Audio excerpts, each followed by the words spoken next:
सहज मार्ग के सभी अभ्यासियों को प्रणाम। काफी दिनों से लोग हमसे प्रश्न कर रहे हैं कि बाबूजी महाराज के बाद संस्था को कौन चला रहा है। तो संस्था को महाप्रलय तक लोग चलाते रहेंगे। आपको समझना यह है कि बाबूजी महाराज कौन है।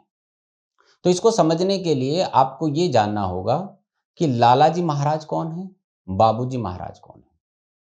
तो लालाजी महाराज सूफी संत हैं जिन्होंने अपने तप से 7 माह की तपस्या से भूमा की शक्ति को धरा पर उतारा है। और वह शक्ति कौन है? वह है बाबूजी महाराज। और बाबूजी महाराज जब केवल 6 दिवस के थे तो लालाजी महाराज ने प्राण आहुति का प्रभाव उनको दिया और बाबूजी महाराज ने वह प्राण आहुति पचा ली।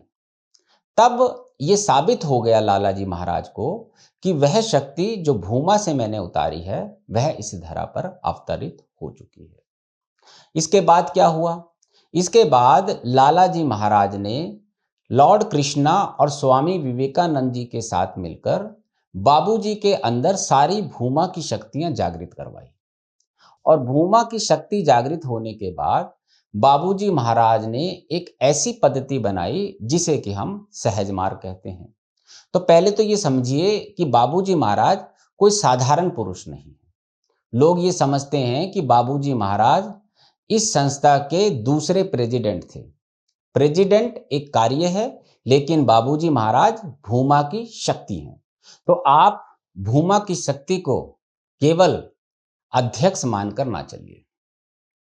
जैसे लॉर्ड कृष्णा, लॉर्ड रामा ये जो अवतरित हुए थे, उसी प्रकार बाबूजी महाराज एक उद्देश्य लेकर इस धरा पर लालाजी साहब ने अवतरित कराए थे।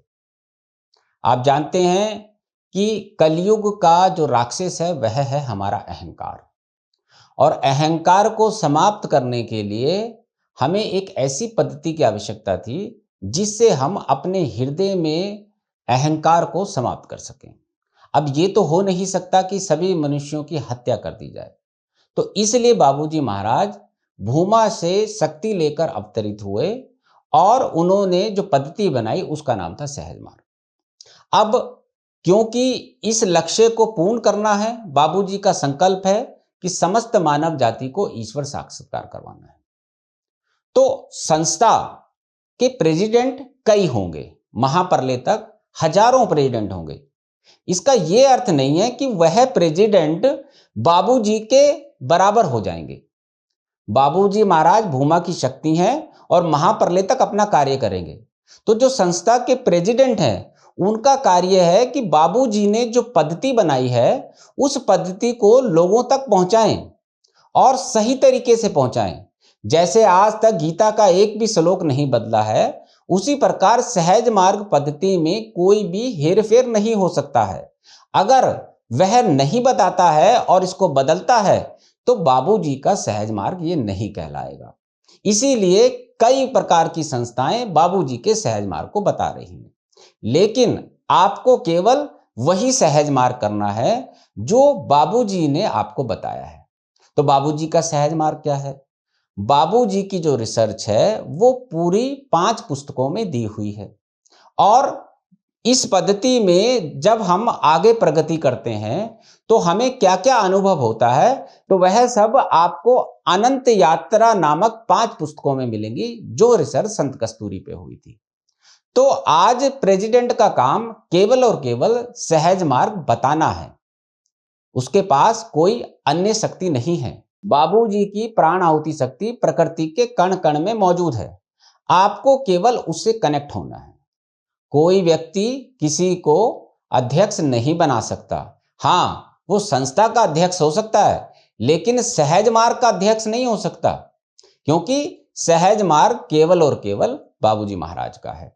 तो आपको ये स्पष्ट होना चाहिए कि ईश्वर साक्षात्कार अगर आपको प्राप्त करना है तो केवल बाबूजी की बताई हुई सहज मार्ग पद्धति का पालन करना पड़ेगा। केवल विस्तार करने से, सेंटर्स खोलने से ईश्वर साक्षात्कार नहीं होता।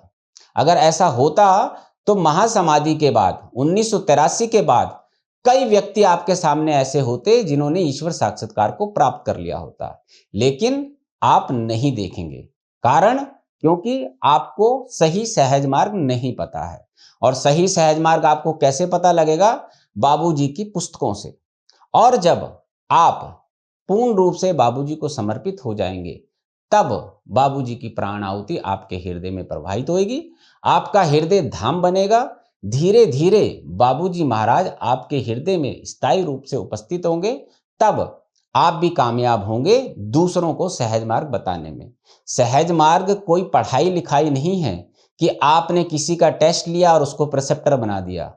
प्रिसेप्टर एक दशा है, जब अभ्यासी पूरी तरह से लय हो जाता है, मोक्ष और मुक्ति को प्राप्त कर लेता है, ब्रह्मांड मंडल में उसकी उपस्थिति हो जाती है, तब जाके उसके अंदर वो शक्ति जागृत होती है कि वह दूसरों को सहज मार्ग बता सके और अपनी विचार शक्ति से बाबूजी का आह्वान करके वो प्राण आहुति अभ्यासी में प्रवाहित कर सके।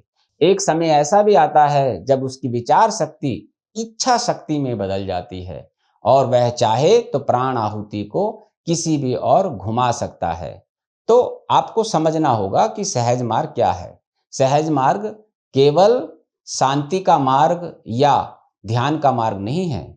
सहज मार्ग ईश्वर प्राप्ति का मार्ग है और हम सबको उदाहरण बनना होगा और ये बताना होगा कि बाबूजी का सहज मार्ग क्या है और हम इसको अपनाएंगे तो किस प्रकार से हम बड़ी सरलता से पहले मोक्ष और मुक्ति को प्राप्त करेंगे, उसके बाद ईश्वर साक्षात्कार और बाद में भूमा साक्षात्कार, जो कि स्वयं बाबूजी महाराज हैं।